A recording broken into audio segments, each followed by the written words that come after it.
जय हिंद साथियों, स्वागत है आपका self study classes Vishwamit Jain YouTube channel में। दोस्तों आज हम हिंदी साहित्य में पढ़ने वाले हैं भारतेंदु हरिश्चंद्र जी के जीवन परिचय के बारे में। ठीक है, अगर आप नेट एग्जाम की तैयारी कर रहे हैं, पीजीटी एग्जाम की तैयारी कर रहे हैं, टेट एग्जाम की या आरपीएससी एग्जाम की तैयारी कर रहे हैं, तो आपके लिए भारतेंदु जी का जीवन परिचय को पढ़ना बहुत ही जरूरी है।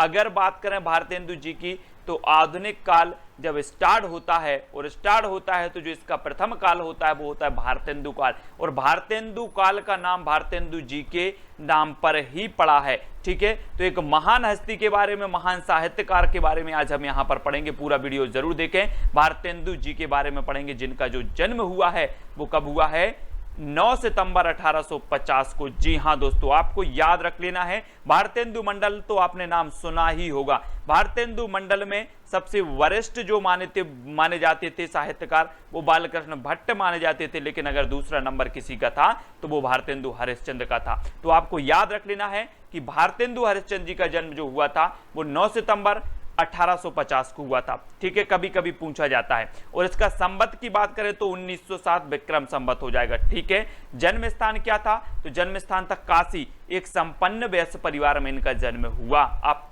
पिक्चर यहां पर लगी है भारतेंदु जी की, आप देख सकते हैं। एक संपन्न वैश्य परिवार में इनका जन्म हुआ 9 सितंबर 1850 को। अब दोस्तों इनका मृत्यु काल कभी कभी पूछा जाता है। आप जब जीवन परिचय जब लिखते हैं तो आपको पता होनी चाहिए 6 जनवरी 1885 यानी कि 1942 विक्रम संवत इनका मृत्यु काल है। मात्र 35 वर्ष की अल्प आयु में इस साहित्यकार ने जो हिंदी साहित्य को योगदान दिया है वो वास्तव में अतुलनीय है। उनको याद किया जाता है। आज भी हिंदी साहित्य का जो आधुनिक काल है उसमें भारतेंदु जी को सर्वप्रथम याद किया जाता है। ऐसे साहित्यकार जो 35 वर्ष में सब कुछ दे गए हिंदी साहित्य को, तो इनके बारे में पढ़ना बहुत जरूरी है। और एक दो क्वेश्चन आपसे हर परीक्षाओं में पूछ लिए जाते हैं भारतेंदु जी से। ठीक है, तो इनके पिता का नाम था दोस्तों बाबू गोपाल चंद गिरधर दास। बापू गोपाल चंद गिरधर दास, कभी कभी आपने पढ़ा होगा इनका एक नाटक है नहोस। नहोस नाटक के रचनाकार कभी पूछा जाता है कि बाबू गोपाल चंद गिरधर दास का माना जाता है। ठीक है, और ये भारतेंदु जी के पिता हैं। ये इतिहास प्रसिद्ध सेठ अमीचंद की वंश परंपरा में उत्पन्न हुए माने जाते हैं। ठीक है, भारतेंदु जी का मूल नाम क्या है, मूल नाम है इनका हरिश्चंद्र। मूल नाम क्या, हरिश्चंद्र, लेकिन इन्हें भारतेंदु की क्या दी गई, उपाधि दी गई, जिनके नाम पर भारतेंदु युग पड़ा, भारतेंदु नाम पड़ा। उस युग का जो आधुनिक काल का प्रथम युग माना जाता है। ठीक है, डॉक्टर नगेंद्र के अनुसार उस समय के पत्रकारों एवं साहित्यकारों ने 1880 ईस्वी में इन्हें भारतेंदु की उपाधि दी। कब, 1880 में। 1850 में इनका जन्म हुआ, 1880 में इन्हें भारतेंदु की उपाधि दी गई, 1885 में इनकी मृत्यु हो गई। ये चीज याद रखनी है। इनका जो मुख्य व्यवसाय था दोस्तों वो था पत्रकारिता। क्या था, पत्रकारिता। संपादन कार्य इनके द्वारा निम्नलिखित 3 पत्रिकाओं का संपादन कार्य किया गया। वो पत्रिकाएं हमेशा पूछी जाती है, आपसे पूछ लिया जाता है कि कवि बचन सुधा के जो संपादक थे वो कौन थे, तो आपको पता होनी चाहिए। भारतेंदु जी 1868 इसका जो है प्रकाशन काल माना जाता है। ये मासिक, पाक्षिक और साप्ताहिक तीनों थी। ठीक है, कौन, कवि बचन सुधा 1868। दूसरी थी 1873 हरिश्चंद्र चंद्रिका। ठीक है, ईस्वी इसका 1873 ईस्वी ये मासिक थी, है ना, हरिश्चंद्र चंद्रिका। इसका पहले नाम था हरिश्चंद्र मैगजीन, बाद में 8 अंकों तक इसका नाम रहा हरिश्चंद्र मैगजीन, बाद में 9वें अंक से इसका नाम कर दिया गया हरिश्चंद्र चंद्रिका। ठीक है, याद रखना 90 अंक में इसका नाम क्या होगा, हरिश्चंद्र चंद्रिका। और हिंदी गद्य का ठीक परिष्कृत रूप सर्वप्रथम इसी चंद्रिका में क्या हुआ था, प्रकाशित हुआ था। तीसरी जो इनकी पत्रिका है दोस्तों वो है बाल बोधनी। ठीक है, 1874 ईस्वी ये मासिक पत्रिका थी। कब थी, 1874 में, है ना। ये तीनों पत्रिकाएं कहां से, काशी बनारस से प्रकाशित होती थी। तो तीनों आपको याद रखना है, कवि बचन सुधा, हरिश्चंद्र चंद्रिका और बालबोधनी। ठीक है, तीनों आपको याद हो गई होंगी। इनकी प्रमुख रचनाओं की बात होती है तो अपने 35 वर्ष के अल्पकालिक जीवन में भारतेंदु जी ने जो है हिंदी साहित्य की लगभग प्रत्येक विधा पर अपनी लेखनी चलाई। बहुत सारी विधाएं हैं, आलोचना, उपन्यास, निबंध, नाटक, इन विधाओं, सभी विधाओं में इन्हें अपनी लेखनी चलाई है। ठीक है, हिंदी साहित्य इनका सदैव ऋणी रहेगा। यथा इनकी समस्त रचनाओं की संख्या कितनी है, 175, लगभग 175 है। इनकी नाट्य रचनाओं की अगर बात करें तो भारतेंदु जी ने द्वारा अनुदित अनुदित मतलब अनुवाद किए गए, और मौलिक मतलब जो खुद ने लिखे, स्वयं लिखे, और जो मौलिक थे कुल मिलाकर 17 नाटक लिखे। दोनों मिलाकर अनुदित और मौलिक कितने लिखे? 17। 8 अनुदित एवं 9 मौलिक। 8 अनुदित मतलब अनुवाद किए और 9 मौलिक। ठीक है, उनके बारे में देखेंगे। अनुदित जो नाटक हैं वो कौन कौन से हैं? तो विद्या सुंदर, जिसका रचना काल 1868 ईस्वी, 1868। ठीक है, नेट में एग्जाम में पूछा जाता है, आपको क्रमबद्ध करने के लिए कहा जाता है। ठीक है, तो यह संस्कृत नाटक चेर पंचास्का के बंगला संस्करण का हिंदी अनुवाद है। कौन? विद्या सुंदर। कभी कभी पूछा जाता है कि जो विद्या सुंदर नाटक है भारतेंदु जी का, इस संस्कृत के किस नाटक का हिंदी अनुवाद है? तो आपका उत्तर होना चाहिए चेर पंचास्का। ठीक है, 1868 ईस्वी। रत्नावली की बात कर लो तो 1868 ईस्वी है संस्कृत नाटिका रत्नावली का हिंदी अनुवाद है। रत्नावली 1868, लेकिन सन याद रखना है। ठीक है, पाखंड विखंडन 1872 ईस्वी, संस्कृत में कृष्ण मिश्र द्वारा रचित प्रबोध चंद्रोदय, प्रबोध चंद्रोदय नाटक के तीसरे अंक का अनुवाद है। कौन? पाखंड विखंडन। ठीक है, 1872। धनंजय विजय देखो 1873 ईस्वी, संस्कृत के कांचन कवि द्वारा रचित धनंजय विजय नाटक का हिंदी अनुवाद है। कौन? धनंजय विजय, 1873। ठीक है, कर्पूर मंजरी देख लो 1875 ईस्वी, है सट्टक श्रेणी का नाटक है। संस्कृत के कांचन कवि द्वारा रचित नाटक का अनुवाद है ये, 1875। कौन सी? कर्पूर मंजरी। ठीक है, भारत जननी 1877 ईस्वी, यह इनका गीति नाट्य है। कौन? भारत जननी। संस्कृत से हिंदी में अनुदित है भारत जननी। मुद्रा राक्षस 1878 ईस्वी, विशाख दत्त के संस्कृत नाटक का हिंदी अनुवाद है। ठीक है, अगर आपसे पूछा जाता है विशाख दत्त के संस्कृत नाटक का हिंदी अनुवाद भारतेंदु जी का कौन सा नाटक है, तो मुद्रा राक्षस। सन क्या है? 1878 ईस्वी। ठीक है, बात कर लो दुर्लभ बंधु की तो 1880 ईस्वी, यह अंग्रेजी नाटककार शेक्सपियर के मर्चेंट ऑफ वेनिस का हिंदी अनुवाद है। कौन सा? दुर्लभ बंधु, 1880। एक बार पुनः आप देख लो जरा, विद्या सुंदर 1868 ईस्वी, रत्नावली 1868, पाखंड विखंडन 1872, धनंजय विजय 1873, कपूर मंजरी 1875, भारत जननी 1877, मुद्रा राक्षस 1878 और दुर्लभ बंधु 1880। ये सारी की सारी आपको याद रख लेनी है। ऐसा कौन सा अंग्रेजी नाटककार है जो, या ऐसा कौन सा अंग्रेजी का नाटक है जो शेक्सपियर के मर्चेंट ऑफ वेनिस का हिंदी अनुवाद दुर्लभ बंधु है? ठीक है, इस प्रकार से क्वेश्चन आपसे पूछ लिया जाता है। तो दुर्लभ बंधु 1880 ईस्वी इसका प्रकाशन काल माना जाता है। ठीक है, तो यहां से आपने देखा विद्या सुंदर 1868 है ना, और रत्नावली 1868, विखंडन 1872, धनंजन विजय 1873 ईस्वी, कर्पूर मंजरी 1875, भारत जननी 1877, मुद्रा राक्षस 1878 ईस्वी, दुर्लभ बंधु 1880 ईस्वी। ठीक है, इनको याद रखना है। अब दोस्तों इनके मौलिक नाटक हैं जिनकी संख्या कितनी है? 9। ये चीज याद रखनी है। वैद्य की हिंसा हिंसा न भवती, इसका रचना काल क्या है? 1873 है।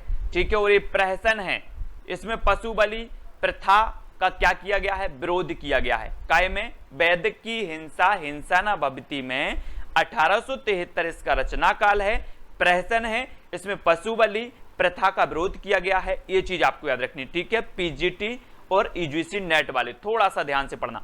सत्य हरिश्चंद्र 1875 ईस्वी, सत्य हरिश्चंद्र 1875 ईस्वी का, इसमें असत्य का सत्य की विजय का वर्णन किया गया। 1875 इसका रचना काल है। श्री चंद्रावली नाटिका 1876 है, इसमें प्रेम भक्ति का आदर्श प्रस्तुत किया गया 1876 में चंद्रावली का। विशस्य विस्मोसदम 1876, ये एक भाड़ है। ठीक है, विशस्य विस्मोसदम। ठीक है, 1876 इसका रचना काल है। यह देसी राजाओं की कुचक्रपूर्ण परिस्थिति दिखाने के लिए रचा गया। कौन सा? विशस्य विस्मोसदम।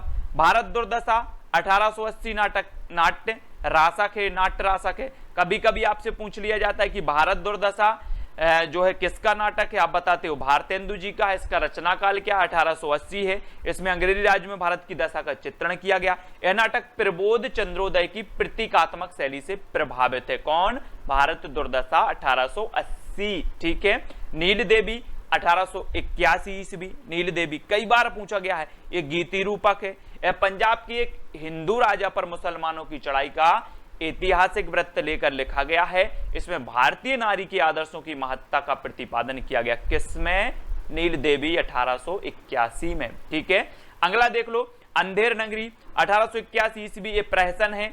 6 दृश्य, इसमें भ्रष्ट शासन तंत्र पर व्यंग किया गया, किसमें? अंधेर नगरी में। ठीक है, आप लोग पढ़ते हैं ना अंधेर नगरी, चौपट राजा टके सिर भाजी टके, इस प्रकार से इसमें जो है भ्रष्ट प्रशासन के ऊपर, शासन के ऊपर व्यंग्य किया गया अंधेर नगरी 1881 में। प्रेम जोगनी में 1875 ईस्वी की नाटिका है, इसमें तीर्थ स्थानों पर होने वाले कुकृत्यों का चित्रण किया गया। प्रेम जोगनी 1875।